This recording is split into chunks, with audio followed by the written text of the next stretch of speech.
Welcome to the Book Flood Podcast. I am your host, Tom Nixon. Our guests today are Janet Wile and Christine Flores. Janet is the Library Services Supervisor for Central Unified School District in California. Christine is the teacher librarian at Central East High School. Central East High School has been the home for many years of athletes as readers and leaders and Slammin' in Your Library. Welcome, Janet. Welcome, Christine. Thank you for having us. Thank you, Tom. You are very welcome. Glad you're here. So, why don't we start by each of you can describe your career path. Why don't we start with Janet? Okay. First off, grateful to be here, Tom. Thank you so much for providing us this opportunity. Love that you're doing this. And I was a social science teacher, taught history in Madera Unified, which is in just outside of Fresno. And I taught social science for 3 years back in the 80s, so a long time ago. And I loved what I did, but I stepped away for 11 years. And during those 11 years, a couple of really big things happened in teaching. One was this thing called standards, and the other was something called technology. And so when I got ready to come back to work in 2001, some people who knew me pretty well said, you might not enjoy teaching social science as much. You can't have the kind of flexibility that you had in the 80s. And as I have found in my experience teaching, I teach at Fresno Pacific in the teacher librarian program. What I have found is that a lot of us stumble into school libraries, and that's exactly what happened. I had a dear friend who worked at Central East High School, which is where our Christine is now, and she said back then it was called a library media teacher. Our library media teacher wants to go part-time and share a contract. And I said, what's a library media teacher? And I'd never even heard of it. And she said, just go to the library. And I walked into that library at East Campus, and there was something about the ambiance, the energy. There was a level of joy. I just loved immediately getting to talk to kids about books. Anyway, long story short, I ended up going for my credential and became the full-time teacher librarian there. And 14 years later, was offered the opportunity to become the supervisor of Central Unified. One of the best things I've gotten to do is teach at FPU. So we really help produce lots more teacher librarians. Been for years on California Young Reader Medal Committee, 10 years serving that committee. I'm on the California Recommended Literature list, and I got to participate in a nationwide professional development called Liliad, which is library leadership. And they got together district librarians from all over the country because we all work in isolation and nobody understands what we do. And so we work together for advocacy programs. And it really opened up a whole new world for me in terms of how school libraries look across the country, because I just have the California lens and then the Central Valley lens. So that's a little bit about me. And Christine? So I began my teaching career in the Pacific Northwest, teaching English and physical education. I had worked for the Park Service in the summers and had worked in Yosemite and Sequoia. So I ended up in Fresno teaching English in Firebaugh, a small town on the west side of the Central Valley. I taught English there for 17 years, and I was looking for a change and less of a commute from Fresno. I went in for a 15-minute meeting at Fresno Pacific University with Joel and Masakian, and an hour and 15 minutes later, I walked out with an application for this job. So something just clicked. That was the path I wanted to take. Yeah, Joellen has a way about her of getting folks to sign up. That's for sure, which is all good. Excellent. I snuck in another question. I wanted Janet to tell us a little bit about what's the staffing like for libraries in Central Unified and how many libraries there are. Well, we are very fortunate. Right now, when I came on board, our library media technicians, which oversee our 14 elementary schools, we're opening a new one in August. We have 14 elementary schools, 3 middle schools, 3 high schools, and 2 alternative schools. And so we have library media technicians at all of those sites. We do require that they have some sort of certification from City College or Cuesta. But strangely, over the last few years, I do get people who are so, oh, they're amazing. They have their MLS and they like being able to work the hours that their kids go to school. So we have one at every elementary school. We have one at every middle school. We have one at one of our high schools and then 2 at the other 2 high schools. And at the high schools, they work in tandem with the teacher librarian. So when I came on board here, we had 2 teacher librarians at the 2 high schools, and our library media techs were 6 hours. And thankfully, our library media technicians are now 8 hours. And one of the first things I got to do was hire the 3 teacher librarians who work at our middle school level. So all 6 of our secondary sites have TLs. Wonderful. Our alternative schools are run by, the libraries are run by library media technicians. So that's our current staffing. We're not a huge district, but we've really worked hard to make our libraries just a really important part of all of our school sites. And I think we've made good progress. We always have work to do, but I think we've really made a huge difference. And having that combination of the TL and the tech together at the secondary sites, it's when we brought in the TLs at the middle school, they were funded by LCAP. And pretty much they said they have 3 years to make themselves indispensable. And they did.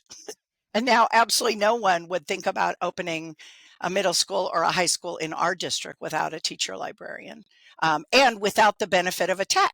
So that part works really well. I would like to start seeing us to add a teacher librarian that works at the elementary sites that have over 500 students.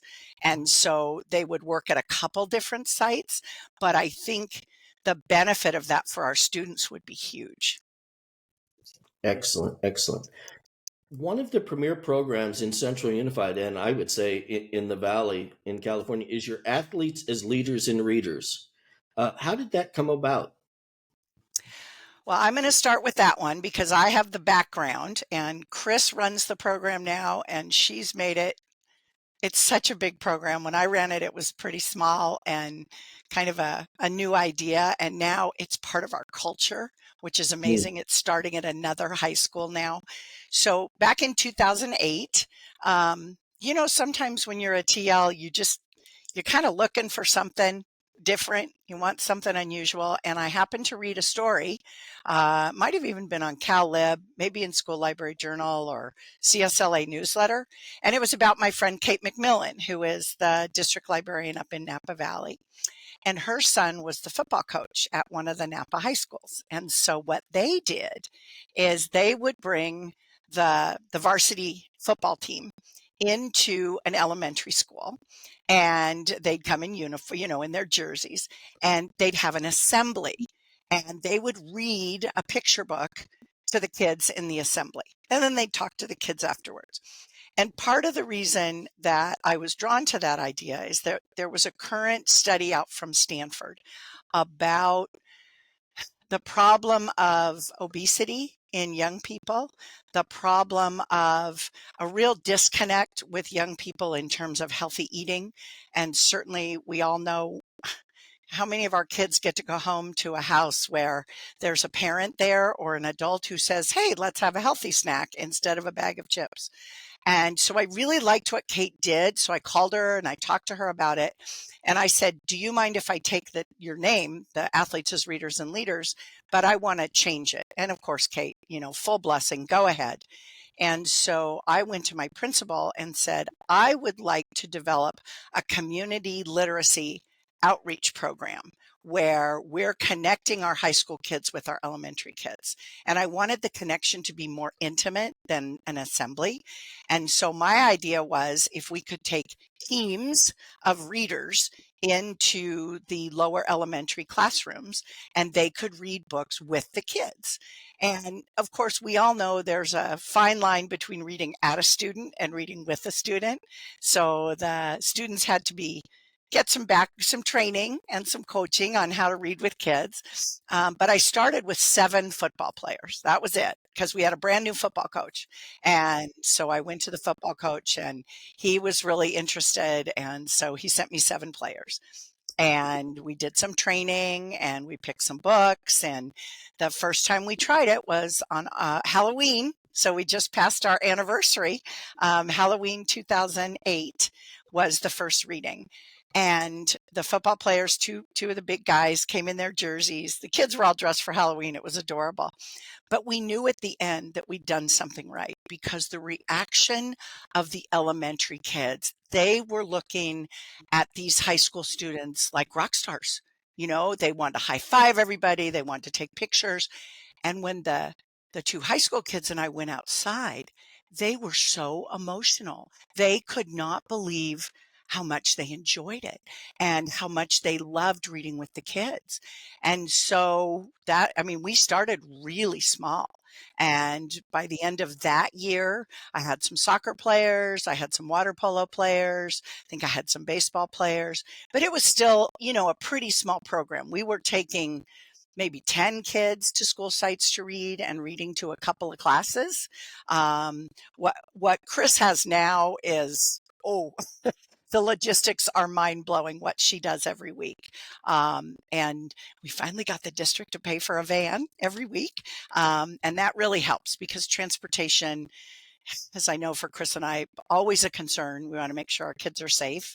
But what we found in the long run, Tom, is that the little kids really benefit. They love the high school kids, the big kids, coming in and talking to them, reading with them. And they often get to see kids who don't read very well. And that's okay.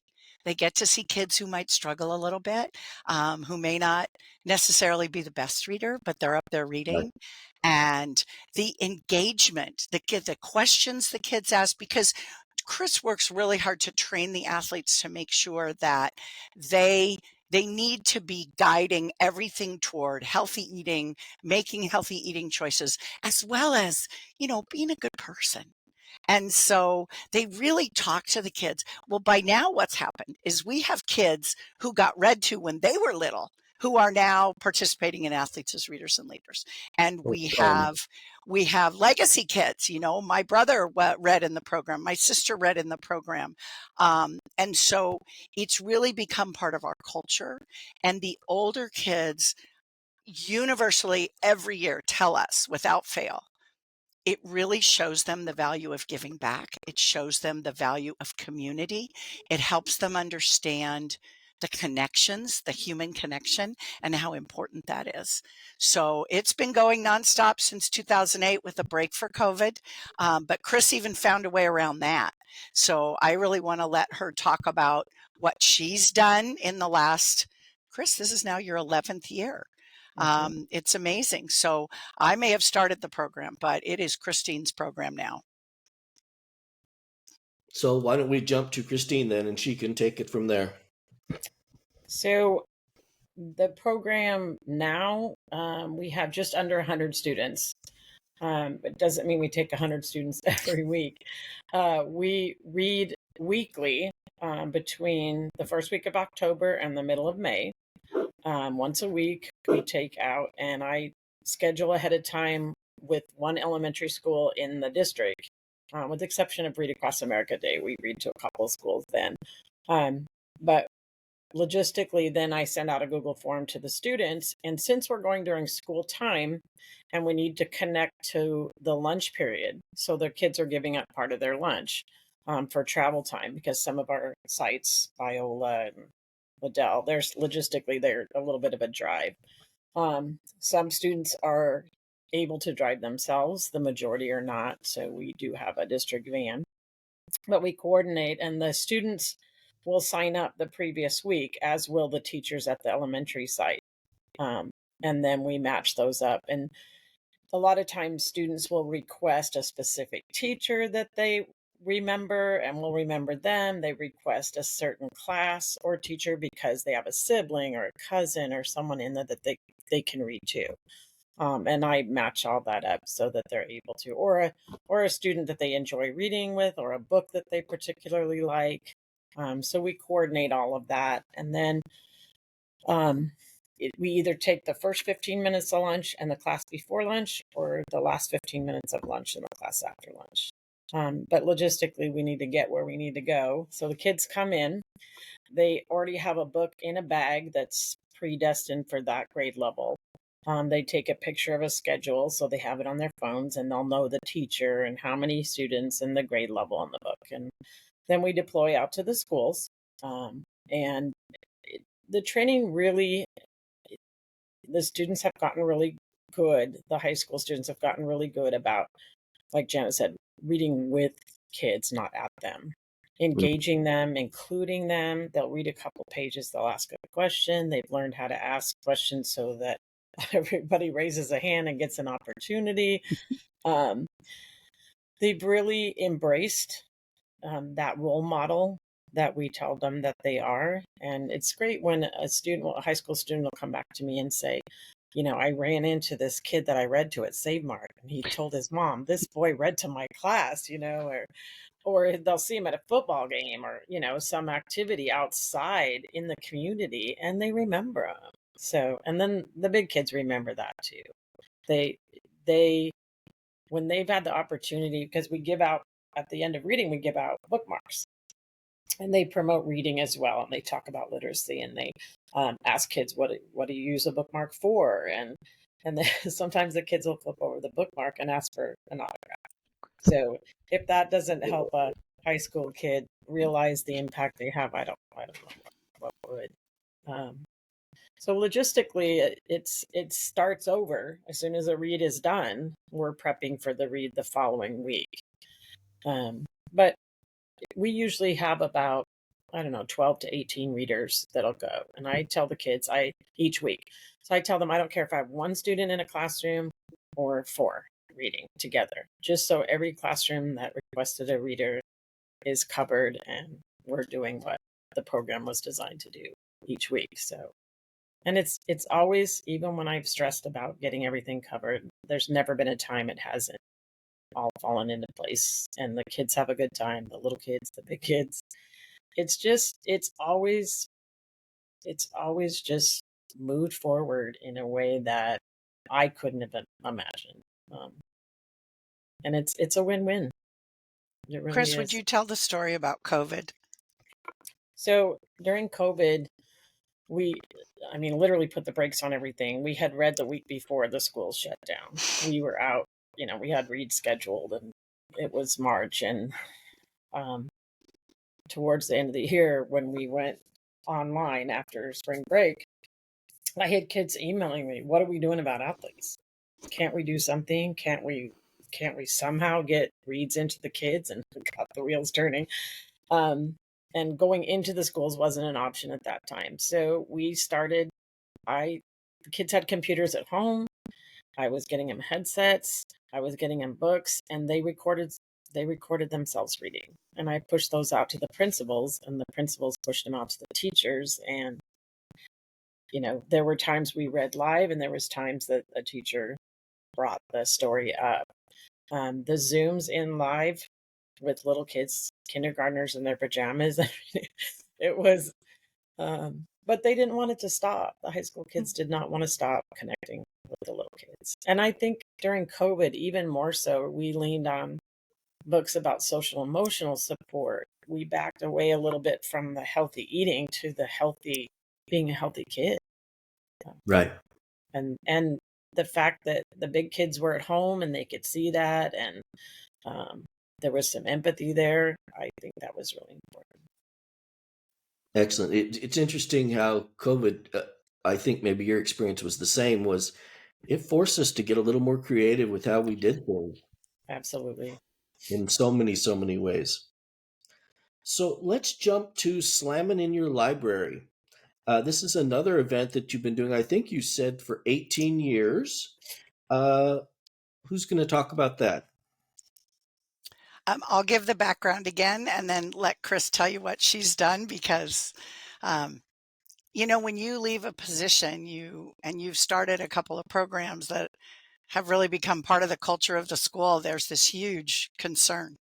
And Right. we're so lucky to have Christine. So in 2005, back then, they did Teen Read Week. And now it's a whole month, which I love, but it was Teen Read Week. And the theme in October of 2005 happened to be Slammin' in Your Library. And I just loved it. I just thought it sounded like fun and something that'd be good to do. And I didn't, I had some concerns with a traditional slam because of language Mm. at school site. And also because, we have students who, they're really good at writing, but they don't necessarily present very well. Or we have kids who present great, but don't necessarily write all that well. And so the idea of the extemporaneous slam made me a little nervous, plus the whole copyright issue. And so what we sort of did is we created a poetry contest, and I reached out to all the ELA teachers and, tried to get them on board. And the idea was that we'd have a preliminary round or two, and then at the end of the week, we'd have finals. And we just felt really strongly, the ELA teachers and myself, that we wanted to encourage students to participate. And so we decided we would offer first, second, and third for excellence in writing, and then for second and third for excellence in performance. And so we developed a rubric, and I asked the ELA teachers to judge. And I mean, the first year was really just sort of a let's see if it works. And we did a preliminary round, I think on Monday or Tuesday of that week, and it was so popular that we had to do a second preliminary round, because kids came the first day and they were really inspired and wanted to participate. And they do have to turn their poem in advance so we can check the poem. And, over the years, that's become very important because kids often write about topics that they may need somebody who they can talk to about it. Anyway, long story short, we had enough kids to do a final. So we did a final on a Friday, and it was a ton of work. And I thought, well, thank goodness that's over. And then comes spring, and it's poetry month. And the students come back and they say, hey, Miss Wile, don't you think we should do another slam? So that year, 2005-06, we actually did 2 slams. And you guys both know me well and know I'm a little bit known for being loud and over the top energetic. And so I see you saying no, Chris. And so I would go on CTV, campus television, and I would film, we are slamming in your library, and I'd slam the table. And so what started to happen is I'd walk down the halls and the kids would go, we are slamming. And it just got to be something the kids demanded that we did. So, and I'm going to turn it over to Chris now because I then ran it in the spring only for the next few years. But Chris has now, again, run it longer than I ever ran it. And it's really a big part of the culture. So, Christine, you want to take it over? Sure. We've had up to 3 rounds of preliminary. We average 2, and we do those in the library at lunch. Again, we stick with the same rubric, the same 3 prizes in each category. And I've recruited teachers all over campus, not just English teachers, want to be part of the judging. But the final rounds, we had to move to our Performing Arts Center because it's just so big that it takes up Nice. the entire lunch period, and the kids are so involved in it and last year kids had signs up like they would at a sporting event for their favorite poet, and it is part of the culture of the school. And we do it generally depending on when spring break falls, but we generally do it in Poetry Month, National Poetry Month in April. But kids, and English teachers really will support it. I have one English teacher that does their own little stand-up slam in the classroom, so the kids are comfortable. Then I draw from those kids. Once they've done it once in front of a class, I can tell them they're prepared. They can do it in front of their peers, and because it's a big deal, and kids get nervous. But we've just had some amazing talent, and it's so wonderful to showcase. Not that sports aren't great, it's amazing to be able to showcase other talents on our campus, um, beyond the athletes and the artists. But poetry is a very it's an intimate thing, and it takes a lot of courage for those kids to get up there and share that, but their peers respond in a way that we couldn't not do it. It's part of what Central does in the spring. Um, to jump to a different topic, what's a book or a series of books from your childhood that still resonates with you? Okay, well, So I just got tagged on one of those, Facebook. You have to list all the books, blah, blah, blah. I only made it a few days because I'm trying to stay off of social media right now. But it did make me really think about books that were an important part of my childhood. Um, and I, the problem I had is that I was such an avid reader as a kid that I can't just say this one series or this one set of books. I mean, as a kid, I could ride my bike to the public library, and I rode my bike with my little basket every week. And I mean, I all the Laura Ingalls Wilder, all the Nancy Drew, all the Trixie Belden, all of those, but all the Dr. Seuss, Winnie the Pooh, Wind in the Will. I just, it, but what I think is wonderful today is the rich the rich choices that are in children's books. I mean, when Mm, we were kids, we really had children's books. There was a certain set, and I mean, you started with the Dr. Seuss books, and then you'd go to Laura Ingalls Wilder, and then you could read Trixie Belden, and then you could read Nancy Drew. And then the next thing for you was adult books. And I really appreciate right now seeing the progression in children's books and the quality of the level of literature. Not Mhm. that the books we read weren't quality, but I mean, the stuff that's out there today, and because I'm on the recommended literature list for California and I'm in the 3-5 grade span, I get to read a lot. I just read this book called Buffalo Dreamer.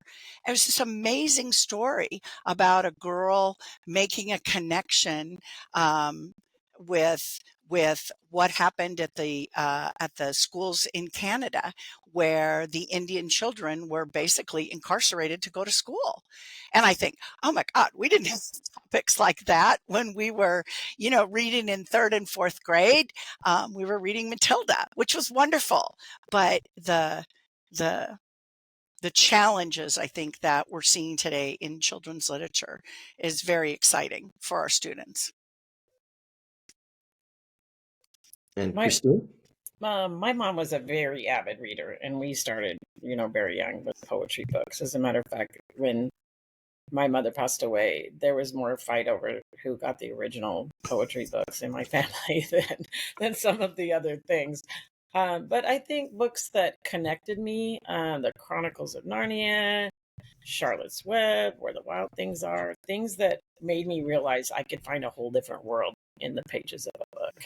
And like Janet, I was a walk or a bike ride away from the public library, and it was whatever I couldn't find at home, I could find there, or the librarian would get it for me. And our library had you came in and there was a big set of stairs that went downstairs, and that was the children's section, right? And at some point I got bored of the children's section, and I climbed back up the stairs, and I'll never forget this. I looked at the librarian, I said, can I check out something here, up here?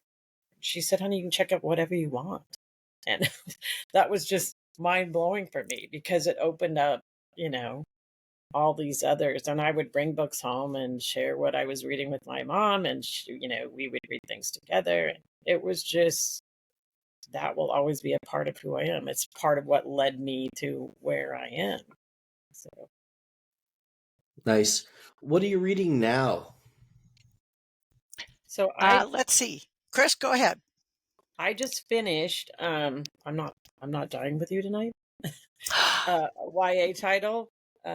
It's a powerful story about two unlikely teens brought together in a time of racial turmoil and two different perspectives. It's a good powerful read. I just finished that, and I just jumped into a book called Between Two Kingdoms. It's a memoir of a life interrupted. That is by Salika Jaquad, and I just started that, but it's fabulous. So I just finished Impossible Creatures, which is a new upper elementary, middle grade. And I really sought it out because I kept seeing reviews that were comments about it that were so incredible. It's fantasy fiction, two parallel worlds, and a world that's been hidden to protect it from the evil nature of humans. And certainly, it's a little bit Lord of the Rings, a little bit Harry Potter, a little bit, trying to think of another series that might fit in with it. But what I love is two very strong, children characters, both male and female.